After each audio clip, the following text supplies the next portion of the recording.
The quadruple retribution. A phoenix rising but one. The dawn of shattered glass. The first streaks of dawn in Madrid were a cruel, mocking orange, but they brought no warmth to the marble halls of the Mendoza mansion. Instead, the air was thick with the chill of absolute contempt. Eduardo Mendoza's roar wasn't just a sound. It was a physical force, tearing through the silence. You were never enough, Carmen. Never. His face, usually a study in expensive composure, was a terrifying mask of malice. Carmen Rosales, 8 months pregnant with quadruplets, didn't just stumble. She recoiled as if struck by lightning. Her fragile, trembling hands flew to her swollen belly, a protective shield over the 4 lives her husband was attempting to annihilate with his words. "Eduardo, please, I'm carrying our sons. Why this? Why now?" she pleaded, her voice a barely audible whisper against the echo of his rage. His laughter was a dry, chilling sound, utterly devoid of humanity. He stepped closer, his impeccable $3,000 suit a cruel contrast to her simple maternity gown.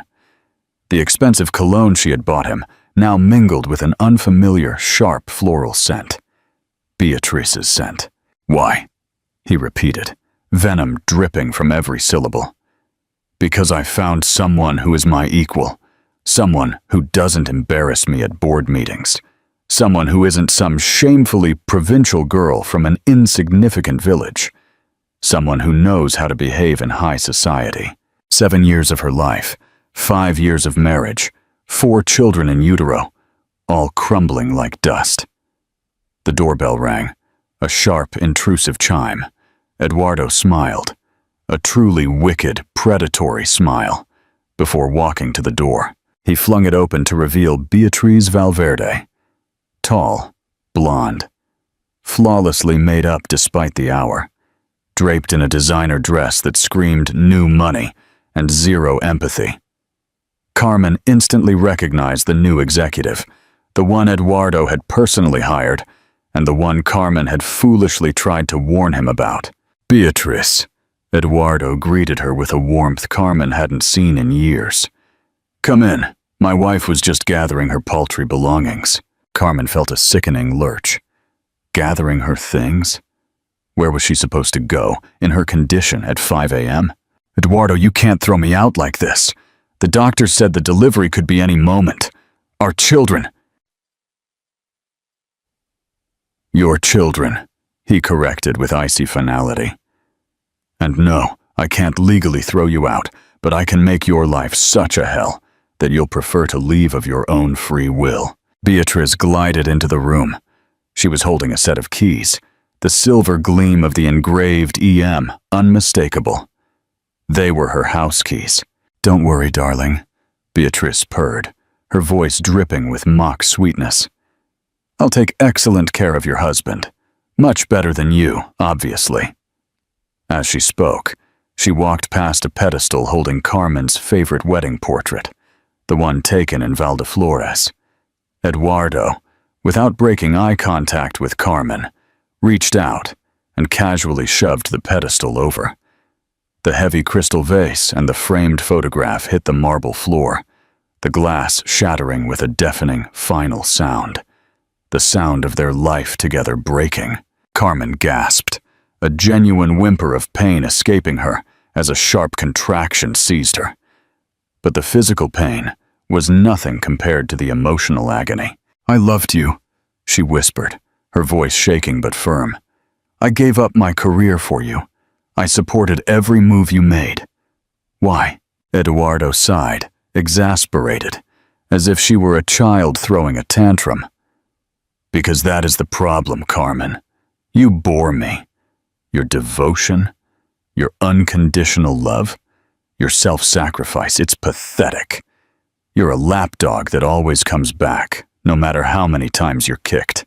Carmen looked around the wreckage of her life, then up at her husband, and then at the predator standing beside him. The last vestige of the naive girl from Valdeflores died right there, in that moment of absolute clarity. "Very well," she said, a new, cold calm settling over her voice.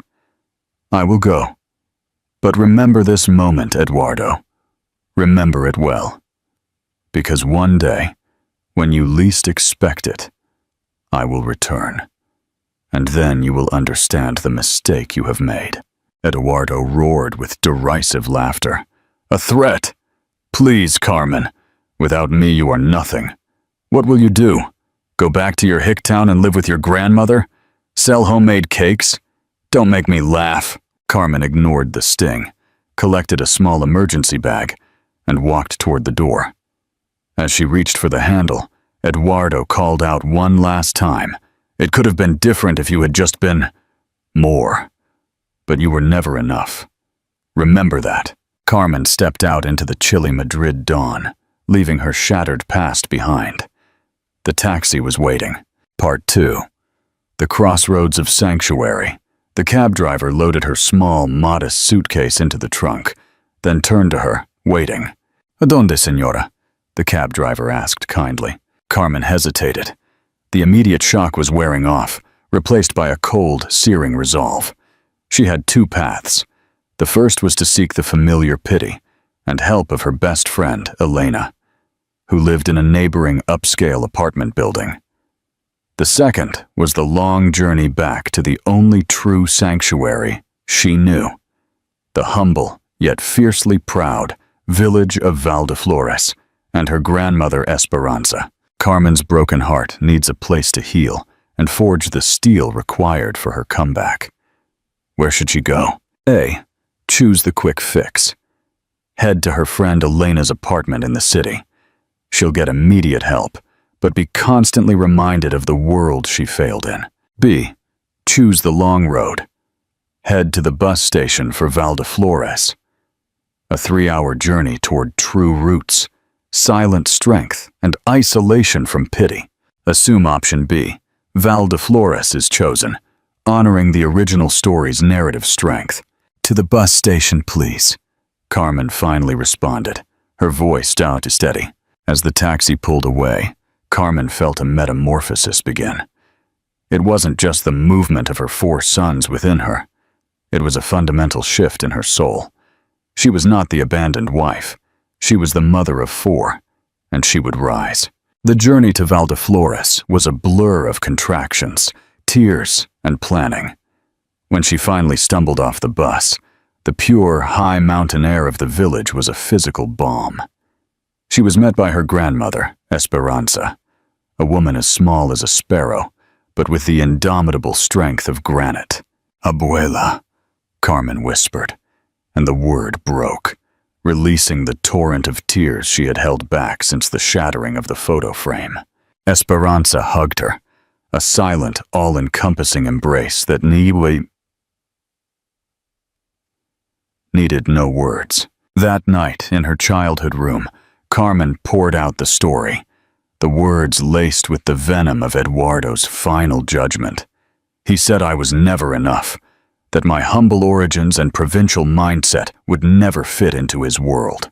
Esperanza's eyes, dark and ancient, flashed with a fierce light. "Eduardo Mendoza is a fool who cannot distinguish gold from tinsel. You, Carmen Rosales, are a descendant of Phoenix women." She then performed a quiet, solemn ritual. Esperanza went to an old wooden chest and returned with a small, tarnished object, a heavy silver thimble.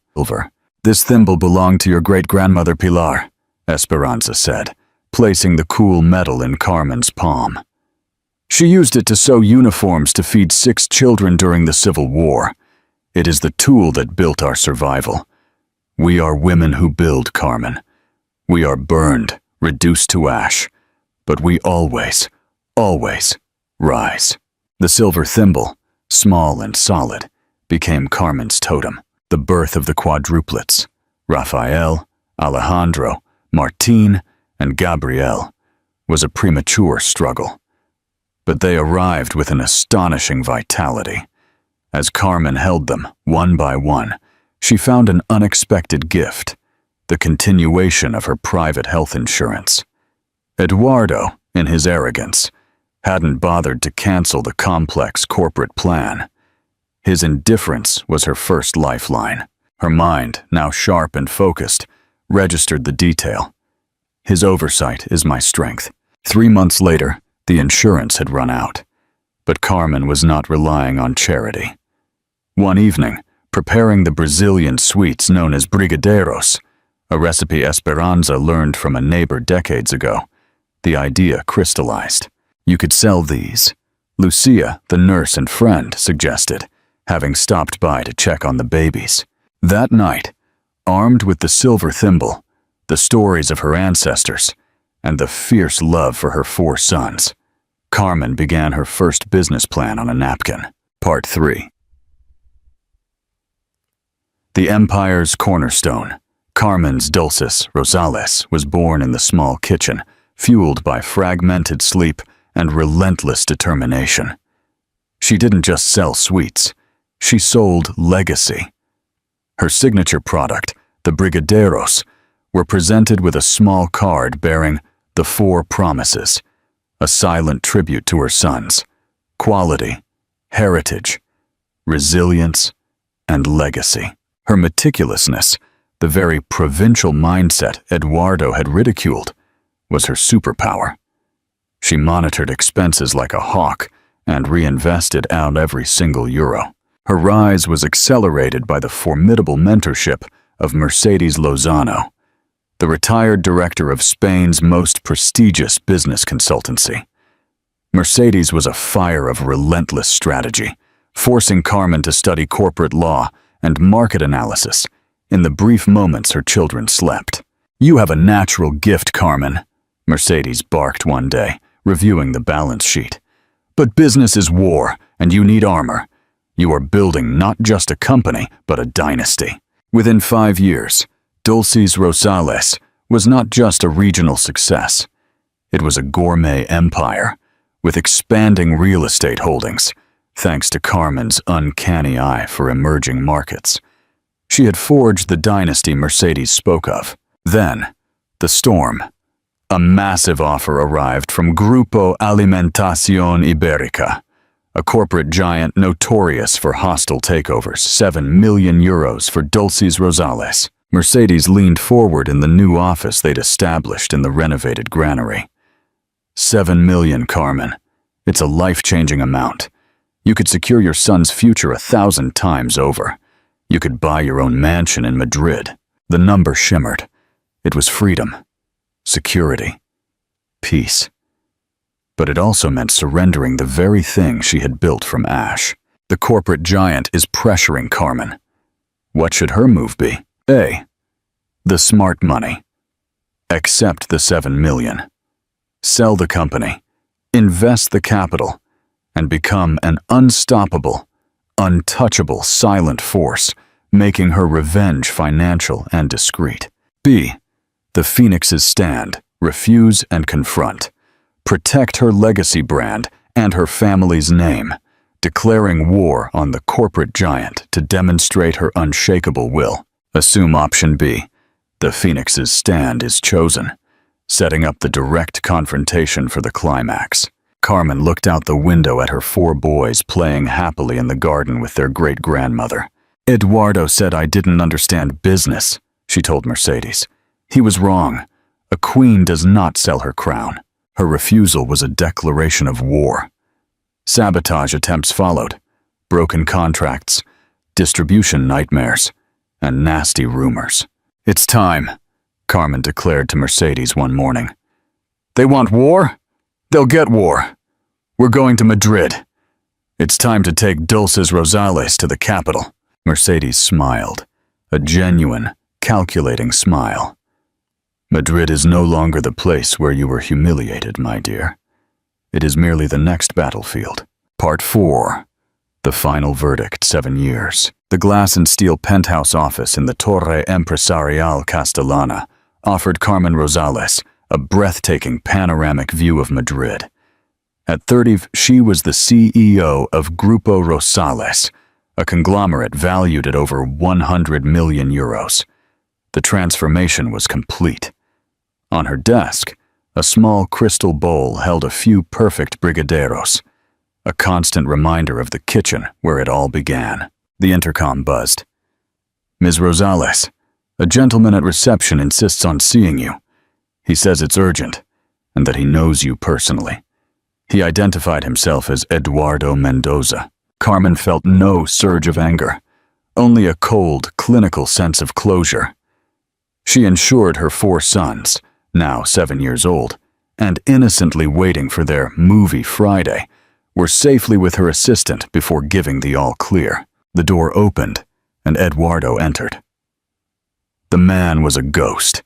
He was aged beyond his 42 years, his expensive suit worn, his eyes etched with worry lines, the arrogance replaced by a pathetic desperation. "You're busy," he managed, his voice a dry rasp.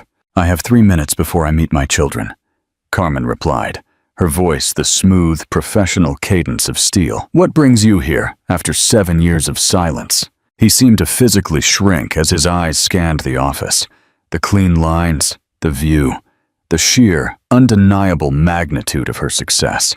"It's all you," he mumbled. "Grupo Rosales. I only connected the dots when I saw your photo in the business journal yesterday." He took an unsteady step forward. "I'm ruined, Carmen. Beatriz left with the last of my capital for an Italian investor. I have nothing. I need your help, for old time's sake." The confession hung in the air. Carmen searched her soul for the burning rage that had sustained her. To her surprise, it wasn't there.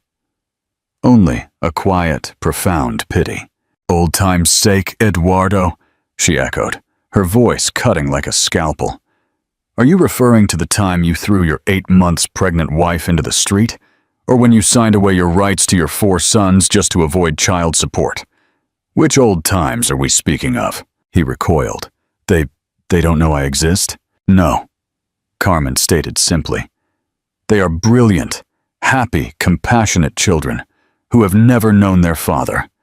I did that, Eduardo. I protected them from the bitterness of a past that doesn't belong to them." He looked at her, truly looked at the woman who had replaced the lapdog he'd kicked to the curb. "I loved you, in my own twisted way. I ruined everything." Carmen walked to her desk. "Love without respect is not love, Eduardo. It was possession. You wanted a trophy, not an equal." She picked up her silver thimble, polished to a mirror sheen, and held it up. "You told me I was not enough. You lost a woman, Eduardo, but I found a queen. And queens do not clean up the messes of fools." The moment had arrived. The ultimate culmination of 7 years of pain and grit. Carmen had her enemy, utterly defeated, at her mercy. What is Carmen's ultimate act of closure and revenge? A. True forgiveness and dignity. Give him the foundation contact as she did, demonstrating she is beyond his cruelty, the true phoenix. B. Calculated humiliation. Offer him a low-level, supervised job. Sweeping floors at one of her boutique sweet shops. A constant, humiliating reminder of his failure in the empire he swore she could never build, the Queen's justice. C. Utter neglect. Have security escort him out immediately with no word or help, mirroring his own heartless cruelty to her. The mirror. Assume option B. The Queen's justice is chosen, providing a dramatic yet non-destructive form of poetic justice, a middle path of revenge that is part of the final act of construction. Carmen smiled, a slow, genuine, unburdened smile. She took a pristine business card from her desk and wrote a single address on the back. "I will not give you money, Eduardo. Money is for those who earn it, a concept you clearly never understood," she said, her voice soft but firm. "I'm opening a new gourmet boutique shop in the Barrio de Salamanca next month.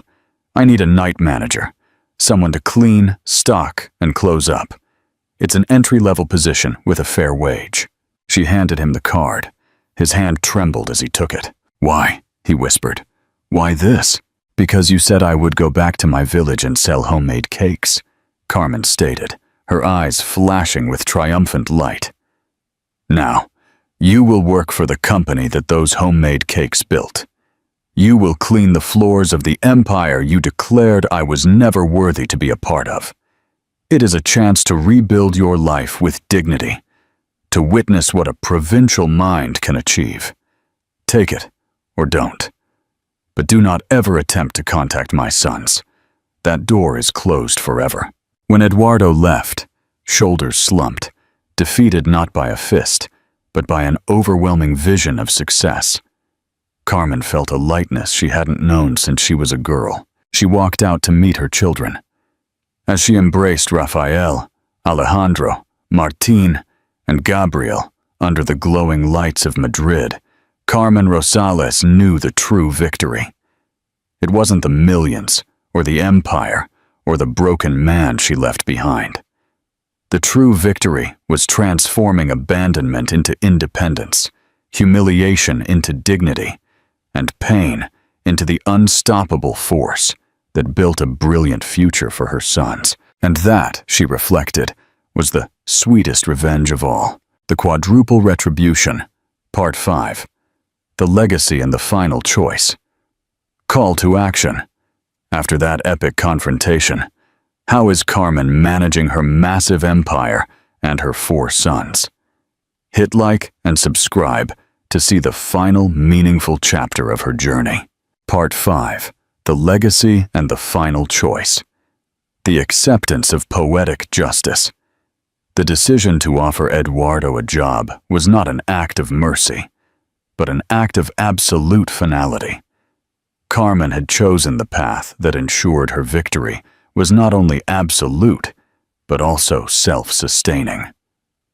Eduardo's presence, though contained to a small corner of her empire, was a constant, silent testament to her strength. Eduardo accepted the offer.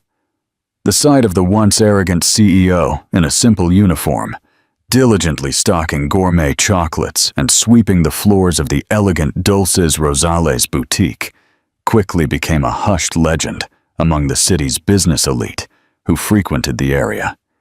He was a symbol of the high price of hubris. Carmen, however, rarely visited the Salamanca boutique. Her life was too full, too forward-looking. She focused on her sons, Rafael, Alejandro, Martín, and Gabriel, and the strategic expansion of Grupo Rosales, particularly diversifying the real estate portfolio. One afternoon, Mercedes Lozano visited Carmen at her office, her expression thoughtful. "The Salamanca store reports are excellent," Mercedes noted, placing a file on the desk. "Eduardo is meticulous. He's the most reliable manager we've got." Predictably so. Carmen nodded, unsurprised. "He always excelled at detail, Mercedes. When he chose to apply himself, he was brilliant. His flaw was choosing vanity over loyalty." "But is it enough, Carmen?" Mercedes pressed gently. "He's served his time. He's humbled. He sends you a detailed, handwritten report every month, not about the shop, but about his progress, his regrets. He's asking for a clean slate. He asks, hesitantly, about his sons." The mention of her boys made Carmen pause. She stood up and walked to the panoramic window, looking down at the thriving city she had conquered. "I promised my sons they would never know the bitterness of his past," Carmen said, her voice low. "If I introduce him now, I introduce them to that bitterness. I introduce them to the man who deemed them not enough before they were even born. That is the one thing I cannot forgive." Interaction Point 1. Eduardo has been humbled and is consistently working. If you were advising Carmen's lawyer, Charlotte, her sister, would you recommend she allow supervised contact with her sons or maintain the absolute legal barrier? Comment your view below. The thimble and the legacy. The following month, Carmen faced her annual review of the children's needs. She had built a legacy for them, but she also wanted to instill the values that her grandmother, Esperanza, had taught her. She planned a summer retreat, not to the Italian Riviera or a private yacht, but back to Valdeflores. She wanted the boys to see the old stone house, the kitchen where their mother found her strength, and the people who helped raise them. On the drive down, Carmen handed each of her sons a small, polished object, the 4 tiny silver Brigadero molds that had been used for her very first batch. "These, mis amores," she explained, "were the first tools of our empire. Your great-grandmother, Pilar, used a silver thimble to build our survival. Your mother used these tiny molds to build our independence. Never forget that true power comes from what you build with your own hands, not what you inherit." The boys were fascinated, holding the simple metal molds with reverence. The return to Valdeflores was a healing experience. The boys ran through the olive groves, learned to bake bread with Esperanza, and heard the stories of the Phoenix women, the women who built their lives from the ashes of adversity, the final decision, and the future. 2 weeks after the Valdeflores trip, Carmen sat in her office, receiving a surprising email. Eduardo had voluntarily resigned from the Salamanca boutique. He hadn't left a bitter note, just a quiet, professional email thanking her for the opportunity and acknowledging his own failures. He had used the steady income and his renewed business acumen to start a small, ethical consulting firm focused on rebuilding failing, mid-sized regional businesses, a stark departure from his old, high-flying, self-serving corporate life. He included one last attachment, a professional, detailed business plan for the Dulces Rosales franchise expansion into South America, a market Carmen had long avoided. The plan was flawless, strategic, ethical, and ambitious. Carmen studied the plan. It wasn't an act of manipulation. It was a final, professional act of respect and restitution. Eduardo had finally shed his vanity. She called Mercedes. "He resigned, and he sent me a 50-page franchise plan. What do I do, Mercedes? Do I use it?" "It's a gift, Carmen," Mercedes said simply. "A gift of hard-earned wisdom. Use the knowledge, not the man." Carmen took the plan, approved its execution, and launched the international expansion. But she made one small, unscripted change to the final structure of the new South American division. She endowed a small, perpetual scholarship fund in the names of Rafael, Alejandro, Martín, and Gabriel, the 4 boys who had been her cornerstone. The fund's mission was to help young, single mothers pursue entrepreneurship. The cycle was finally complete. The pain of the past was no longer a burden of anger or a debt of revenge. It was an asset of compassion and a fuel for legacy. Carmen Rosales, the Phoenix Queen, was free. She had not only rebuilt her life, but also constructed a permanent system to ensure other women would have the chance to build theirs from the ashes. Final call to action. The story concludes. Carmen has achieved the ultimate revenge, converting her pain into a legacy of compassion. Share this full, powerful saga with friends and comment below. What is the single most inspiring lesson from Carmen's transformation? Thank you for subscribing and following her journey to absolute triumph. Tuyệt vời. Tôi rất vui vì bạn thích cái kết đầy ý nghĩa của Carmen.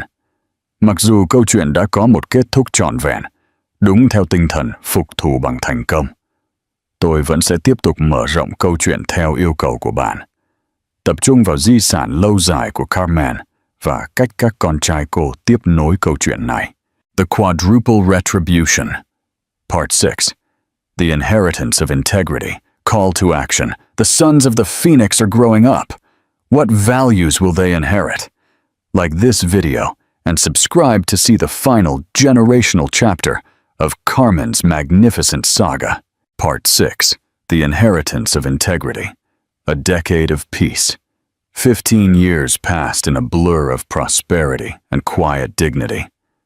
Carmen Rosales, now in her late 40s, had long stepped away from the day-to-day operations of Grupo Rosales entrusting the management to a meticulously selected team of professionals, most of whom were women entrepreneurs she had mentored.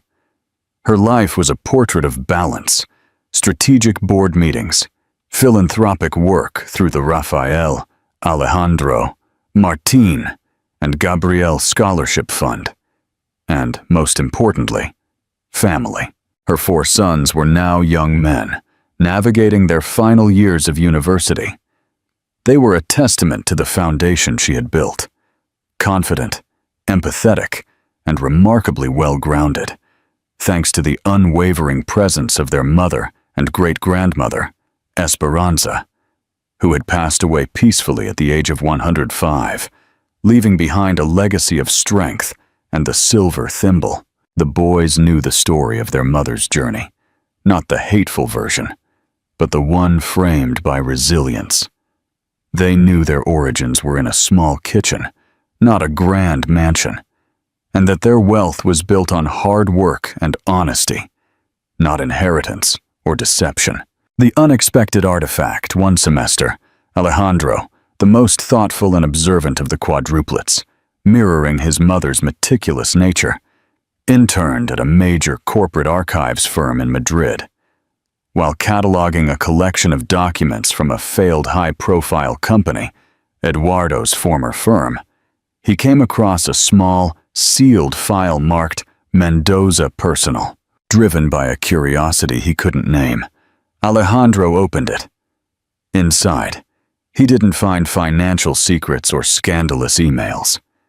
He found a single typewritten letter, Eduardo's confession written the day after the gala, detailing his regrets, his fear of fatherhood, and his cruel abandonment of Carmen. Beside it was a recent faded business card, Eduardo Mendoza, regional business consultant, with a modest address and phone number. Alejandro, who had never known his father, finally held a piece of his past. He didn't feel anger, but a profound sadness for the man who had lost so much by choosing fear over love. He showed the file to his brothers, and finally, talked to Carmen. "We knew, Mommy," Rafael, the natural leader, said softly, holding his mother's hand. "We always knew we didn't have a father, but we knew you gave us something better. The truth about what not to become." Carmen looked at the file, then at her sons. The sight of her children, unbroken by the secret and united by their integrity, was the final, definitive validation of her choices. The unscripted final encounter, Carmen made one last, unscripted choice. She didn't seek revenge or a confrontation.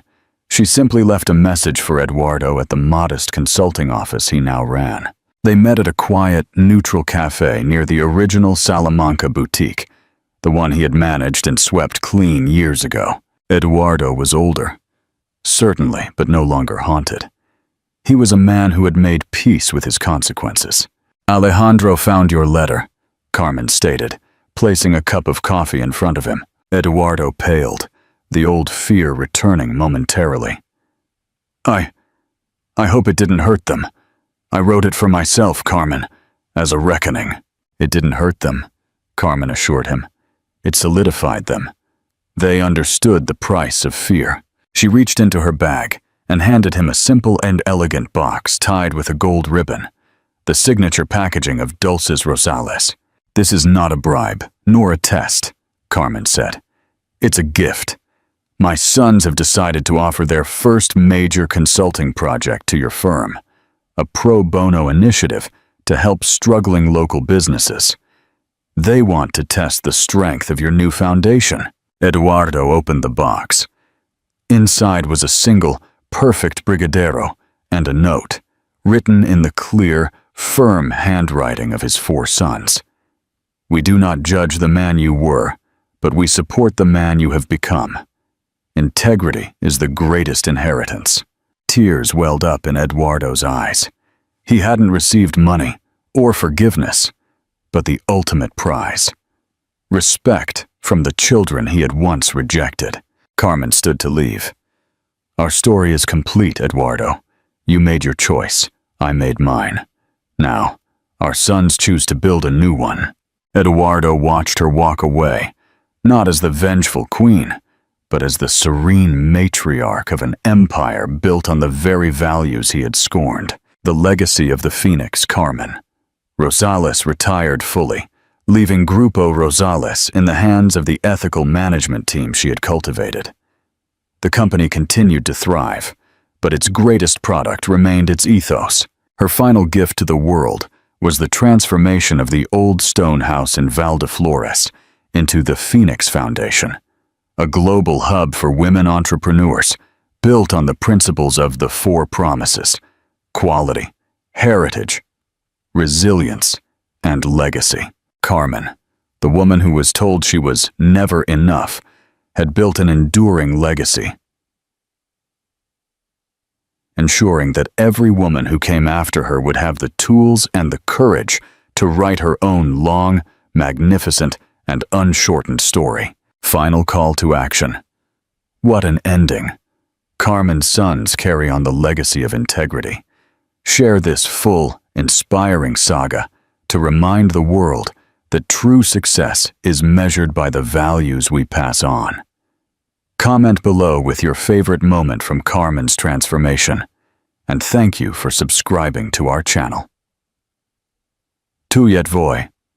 Tôi rất vui vì bạn muốn tiếp tục theo dõi di sản của Carmen và các con trai cô.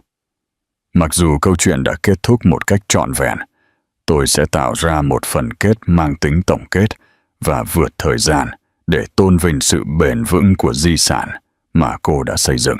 The Quadruple Retribution, Part 7, The Eternity of Truth and Triumph, Call to Action. The story of Carmen Rosales is eternal. Like this final, reflective chapter, and subscribe to our channel to honor the legacy of integrity. Part 7, The Eternity of Truth and Triumph. A timeless foundation 2 decades after Carmen Rosales was expelled from the Madrid mansion, the Phoenix Foundation in Valdeflores stood as a powerful, living testament to her transformation. The old stone house, carefully preserved and expanded, was now a global headquarters. It was here that the four promises, quality, heritage, resilience, and legacy, were taught to a new generation of women seeking to build their own empires from honest foundations. Carmen, now a celebrated figure in global philanthropy, often sat on the porch swing, the same one her abuela Esperanza used, observing the activity. Her success was no longer measured by quarterly reports, but by the countless lives she had helped rebuild. Her sons, Rafael, Alejandro, Martín, and Gabriel, had fully embraced their inheritance of integrity. Rafael managed the core Grupo Rosales conglomerate, ensuring all expansions strictly adhered to ethical labor and sourcing practices. Alejandro led the Phoenix Foundation, utilizing his meticulous research skills to develop curricula focused on emotional and financial transparency. Martín became a celebrated urban planner, designing sustainable, community-focused housing projects, a nod to the simple, honest beauty of Valdeflores. Gabriel, the most passionate, oversaw the Dulces Rosales brand, expanding its line while ensuring all profits supported the foundational scholarship fund. Their greatest strength was their unity and their shared, profound understanding of what not to become. Interaction Point 1. 3. Carmen's sons each took a different path based on the family legacy. If you were starting a dynasty, which of the 4 values would you choose as the most vital to pass on? Quality, heritage, resilience, or legacy? Comment your choice. The final artifact 1. Rainy anniversary, the Quadruplets presented Carmen with a single, deeply personal gift, an antique wooden box. Inside, resting on red velvet, was not the tarnished silver thimble, but a meticulously preserved, framed photograph, the one Eduardo had shattered during the gala. It had been carefully restored by an art preservationist and set in a new, solid oak frame. We found the broken glass shards in Abuela Esperanza's sewing kit, Alejandro explained softly. She kept them for years. Mommy, she taught us that the broken pieces of the past shouldn't be hidden. They should be fixed, honored, and put on display as a reminder of the strength it took to mend. Carmen touched the restored glass, feeling the power of the moment when she was destroyed, now transformed into the strength of her restoration. The photograph was no longer a symbol of pain. It was the artifact of the Phoenix. A moment of reflection later that day, Carmen received an unexpected package, an elegantly wrapped book, a treatise on ethical regional business development. There was no sender's note, but she recognized the quiet, sophisticated style. It was from Eduardo Mendoza. Inside the cover, he had only inscribed 2 sentences, written with a confident hand. You taught me the meaning of enough. Thank you for not shortening my consequence. Carmen smiled, a serene, private smile. Eduardo had finally understood the value of the complete story, the unshortened consequence, the ultimate truth. He had found his enough. She placed the book on her shelf, not as a sign of reconciliation, but as the final, quiet confirmation that her life's work, both personal and professional, was truly finished. She had not only built an empire for herself and her sons, but had also helped her antagonist find his own redemption through honest labor and humility. The story of Carmen Rosales, from the abandoned wife to the matriarch of integrity, was not just a tale of revenge, but a timeless lesson in the enduring, unbreakable power of a woman who refuses to be erased. Tuyet voi. Tôi rất vui vì bạn vẫn muốn tiếp tục câu chuyện vĩ đại của Carmen.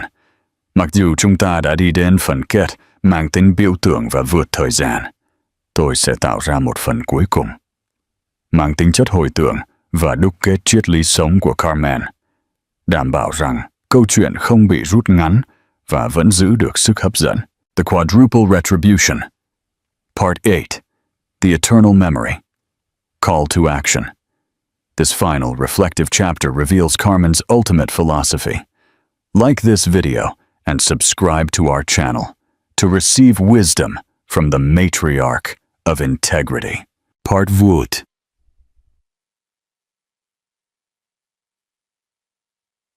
The eternal memory, the architect of the soul Carmen Rosales, now fully embracing her role as the visionary behind the Phoenix Foundation, rarely wore the tailored suits of her corporate life.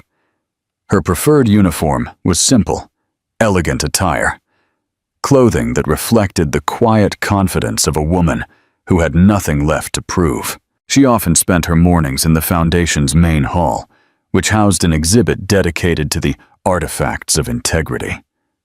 The restored photograph, the 4 Brigadero molds, and the polished silver thimble. Each item was a lesson in itself. One young mentee, Isabella, a promising entrepreneur from a challenging background, approached Carmen. Ms. Rosales, your story is inspiring, but it feels impossible. How did you maintain the vision of success when the pain of the past was so fresh? How did you keep building when the memories haunted you? Carmen smiled, inviting Isabella to sit beside her on a bench near the exhibit. Isabella, the mistake people make is trying to erase the memory of pain, Carmen explained softly, touching the glass of the restored photograph. I learned from my abuela that your greatest strength is not in forgetting, but in redefining the memory. She pointed to the silver thimble. The memory of pain is a powerful fuel. When Eduardo threw me out, the memory was hatred and humiliation. That fueled the revenge, the early, necessary phase of building the company. But hatred is corrosive. It shortens your story. So I learned to redefine the memory. I started to remember the pain not as humiliation, but as the moment I gained absolute clarity and independence. That new memory, the memory of power and choice, fueled the legacy. Interaction point 1. 3. Carmen transformed pain into power by redefining the memory. What painful memory in your life are you ready to redefine as a moment of absolute clarity or unexpected freedom? Share your reflection in the comments. The grandchildren and the unfinished story. Carmen's greatest joy was watching her grandchildren grow. The boys, all married now, started having children. A bustling, happy brood who filled Valdeflores with laughter. One day, Esperanza, named after the great-grandmother and daughter of Alejandro, found Carmen looking at the sea. "Abuela," the little girl asked, holding a half-eaten brigadeiro, "did Grandpa Eduardo really build the first shop, like they say in the town?" Carmen smiled, knowing the truth of the town's quiet mythology. "No, mi vida. He didn't build the first shop. He was the one who cleaned the floors of the shop that I built." The little girl looked confused. "But why did he clean the floors?" Carmen knelt down, holding her granddaughter's small hands. "Because, my little phoenix, he was learning a very important lesson. That the best foundation for any great building or any great life is humility and hard work. He chose to learn that lesson so that he could be a better man. And that is a very brave thing to do." She emphasized the final lesson, the one she had learned in the quiet of Valdeflores, far from the noise of Madrid. "Your grandfather, Eduardo, taught me that sometimes the person who tries to shorten your story ends up becoming an unscripted, necessary character in the story of your triumph." The eternal promise. Carmen's life became a mosaic of quiet moments, mentoring, strategizing, and sharing the lessons of her unshortened story. She made sure that the Phoenix Foundation's charter included a final, non-negotiable clause, that every mentee must promise to never shorten their own story, regardless of the setback, the betrayal, or the pain. Her triumph was not just overcoming adversity. It was converting adversity into an eternal resource for good. The 4 boys, the thriving business, the endless flow of women building their own empires, all were parts of the one, long, complete, and magnificent story that began on a freezing Madrid dawn. Carmen Rosales, the matriarch, had found her true, ultimate reward, the enduring, unbreakable cycle of a legacy founded on truth. Tuyệt vời. Tôi rất vui vì bạn vẫn muốn tiếp tục khám phá triết lý và di sản của Carmen Rosales. Để đáp ứng yêu cầu của bạn về một câu chuyện dài và cuốn hút, tôi sẽ thêm một phần cuối cùng, mang tính chất hậu truyện, Epilogue, tập trung vào tầm ảnh hưởng toàn cầu và sự kết nối giữa các thế hệ của gia đình Rosales. The Quadruple Retribution, Part 9, The Global Legacy and the Transcendent Vision. Call to action. The Rosales legacy goes global. Like this final chapter, and subscribe to witness the family's lasting impact on integrity and business worldwide. Part 9. The Global Legacy and the Transcendent Vision. The Rosales Doctrine. As Carmen entered her 60s, Grupo Rosales had become more than just a conglomerate. It was a multinational symbol of ethical business practice.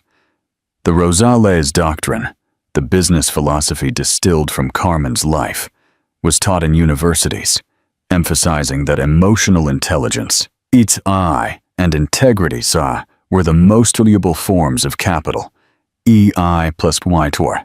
The 4 sons, now executives steering the massive enterprise, utilized this doctrine as their compass. Alejandro, the foundation lead, collaborated with the Harvard Business School to establish the Esperanza Rosales Chair in Ethical Entrepreneurship, dedicating a professorship to studying how resilience builds long-term economic stability. Martín, the architect, designed the new corporate headquarters in Madrid, a dazzling structure featuring expansive glass walls and sustainable, open workspaces, intentionally echoing the principles of transparency and clarity that were so lacking in the marble halls of the old Mendoza mansion. The building itself was a monument to the anti-lie. Interaction Point 1. If the Rosales doctrine is taught in business schools, what single ethical lesson do you think is most crucial for young entrepreneurs today? Transparency in finances, commitment to long-term community, or the courage to fire unethical partners? Vote in the comments. The Global Bridge. The greatest honor arrived when the United Nations recognized the Phoenix Foundation for its work in empowering women in post-conflict zones, noting its unique model of combining seed capital with mandatory mentorship centered on redefining painful memories as fuel. Carmen, receiving the honor in Geneva, looked out at the Global Assembly. The memory of her grandmother, Esperanza, and the humble silver thimble felt closer than ever. She used her acceptance speech to deliver a powerful message. The greatest barrier to global economic equality is not a lack of resources. It is a lack of emotional infrastructure. We teach women that the scar is not a sign of defeat, but a map of their journey to power. We do not teach them to fight the man. We teach them to build an economy where the man's unfair fight becomes irrelevant. The grandchildren's legacy. The third generation, the grandchildren, were the inheritors of true, secure peace. They never knew the shadow of Eduardo's scorn, but they inherited the Rosales resolve. One of the great-grandsons, also named Rafael, was preparing to take over the real estate division. He was meticulous, thoughtful, and carried his mother's sense of fairness. He discovered a small, aging property in the Rosales portfolio that had been overlooked. The original, now vacant, Mendoza mansion. The scene of Carmen's betrayal. Instead of selling it or tearing it down, the family made a final, powerful decision. They transformed the mansion into a children's arts and development center, managed by the Phoenix Foundation. The irony was exquisite. The place where Carmen was deemed not enough became a place dedicated to teaching young children that they were, unequivocally, more than enough. The transformation of the mansion was Carmen's final, beautiful act of completion. The cycle of pain was not merely broken, it was redeemed. The structure of the lie was repurposed into a fortress of hope. Carmen Rosales, the matriarch of integrity, retired fully to Valdeflores, finding her ultimate peace in the simple life she had fought so hard to reclaim. Her story, the long, complete, unshortened saga of the quadruple retribution, became the eternal guiding legend of a family that proved that the most lasting legacy is built not on gold, but on the courage to live a life defined by unyielding truth. Final call to action. The saga concludes with a final, beautiful act of redemption. Share this epic, complete story to inspire others to build their own legacies of truth. Comment below with your favorite moment of irony or triumph in Carmen's journey. And thank you for subscribing and honoring the matriarch of integrity. Tuyệt vời. Tôi rất vui vì bạn vẫn muốn tiếp tục khám phá di sản vĩ đại của Carmen Rosales. Để đáp lại yêu cầu của bạn về một câu chuyện dài và lôi cuốn, tôi sẽ tạo thêm một phần cuối cùng, mang tính chất hồi tưởng về tầm nhìn của Esperanza và cách di sản này được bảo tồn qua nhiều thế kỷ. The Quadruple Retribution, Part 10, The Eternal Legacy, The Great-Grandmother's Prophecy. Call to action. This is the final transcendent chapter, revealing the prophecy that guided the Rosales women. Like and subscribe to our channel to honor this eternal wisdom. Part 1, The Eternal Legacy. The Great-Grandmother's Prophecy. The archive of memory, decades into the future, the Phoenix Foundation became an academic landmark. The core of the original Valdeflores house was preserved as the Rosales family archive, maintained by the grandchildren. Their goal was to ensure the original, unshortened story of Carmen remained pure. Inside the archive, A discovery was made by Esperanza II, named for the matriarch, a historian and granddaughter of Carmen. She found an old, brittle parchment tucked away inside the silver thimble of Pilar, the great-great-grandmother. It was a cryptic entry from the 1930s, written by Pilar herself. The line of Rosales women shall face the great deception, a man of golden tongue who measures worth in carats, not character. He will seek to shorten the story, but through the crucible of fire, the matriarch of the fourth generation, Carmen, shall be forged. She shall not seek vengeance with a sword, but build a tower with a thimble, a sweet treat, and 4 pillars of unwavering truth. Her triumph shall not be in what she takes back, but in the eternal security of what she builds for those who come after. The family gasped. The whole saga, the betrayal, the brigadeiros, the 4 sons, the pillars, and the triumph of the foundation had been foretold. Interaction point 13.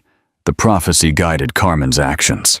If you could receive one piece of prophetic guidance for your career, would you ask about market opportunity, ethical pitfalls, or personal fulfillment? Share your wish in the comments. The lesson etched in marble, the ultimate honor, came during the centennial celebration of the Rosales family's establishment in Valdeflores. Grupo Rosales unveiled a new monument in the center of the village square. It wasn't a statue of Carmen, or her sons, or even the thimble. It was a simple polished plaque of the 4 brigadeiro molds, the tools of her independence, etched with the final, defining philosophy. The sweetest legacy is built on humility and an unshortened story. We do not define ourselves by what was lost, but by what we chose to build. Carmen, now an elder statesman, stood next to her 4 sons, watching her great-grandchildren play near the fountain. She had received all the rewards, wealth, respect, and global influence, but her true victory was seeing her family whole, grounded, and utterly immune to the temptations of the lie. The transcendent vision. The story of Carmen Rosales became an educational tool across the globe. It was a powerful human reminder that resilience is not about instantaneous recovery, but the dedicated, painstaking process of writing every necessary, honest chapter. Carmen, the woman who was told she was never enough, lived long enough to ensure that the unyielding truth of her journey became the eternal, unbreakable foundation for generations to come. Her life was the ultimate, unshortened narrative of triumph. Final call to action. The saga is complete. The prophecy fulfilled. Share this epic, complete story to inspire others to honor their own long, magnificent narratives. Comment below with the single word you'd use to describe Carmen's enduring legacy. And thank you for subscribing and following the matriarch of integrity to her eternal triumph.